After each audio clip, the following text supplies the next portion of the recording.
માનો સ્વભાવ કેવો છે?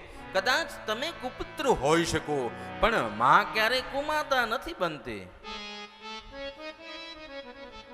કુપુત્રો જાયેત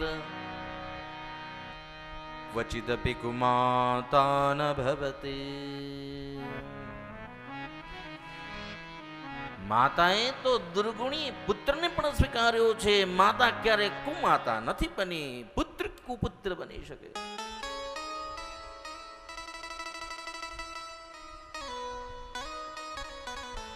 એટલે માં એ માં જ છે.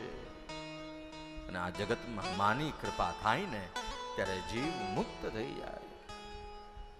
તે ભગવતીનું નામકરણ થયું છે.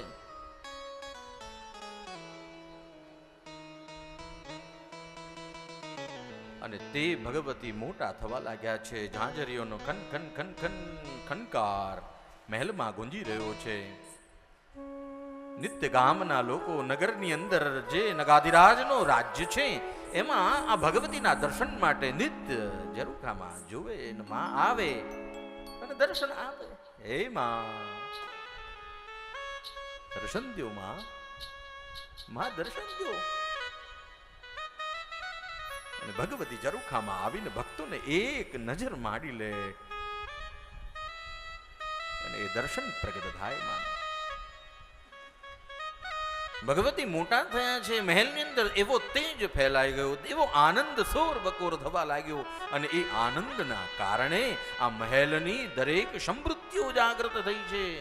આ નગાધિરાજનું રાજ્ય સમૃદ્ધ બનવા લાગ્યું છે.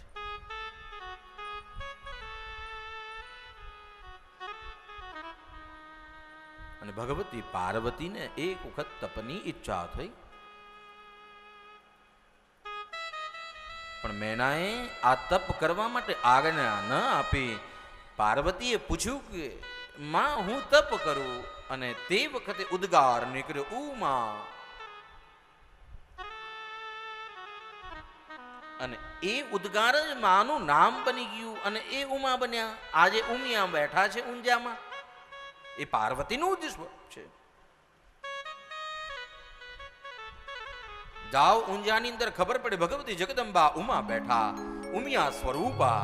અને આજે એની કૃપા આખા ગુજરાત પર છે. અનેક જગ્યાએ માં બેઠા બેઠા આ ભક્તની કૃપા કરે.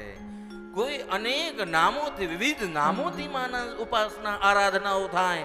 એમાં એક નામ ઉમા પડ્યું, અને ઉમા એ જ ઉમિયા, એ જ ભગવતી પાર્વતી. ઉમેતિ માત્રા તપસે નિષિધ્યા કાલિકા ચ સા. પશ્ચાત ઉમાખ્યામ સુમુખે જગામ ભુવને મુને. અને માને ઉદ્ગાર જ નામ સ્વરૂપ થઈ ગયું. એ જ ઉદ્ગાર ભગવતીનું નામ ઉમા બન્યું, અને એ જ ઉમિયા. ઊંઝાની અંદર માં ભગવતીનું અદ્ભુત ધામ, અને એ ધામમાં માં બેઠા છે. ખરેખર જ્યારે માના મંદિરમાં પ્રવેશ કરો, માની આંખમાં જ્યારે આમ નજર સામે આવે ને ત્યારે ખરેખર અંદર એવો ભાવ પ્રગટ થાય. મનના 1,00,000 સંતાપ કેવલ માના ચરણોમાં, દ્રષ્ટિ ચરણમાં પડે અને માં હરી લે.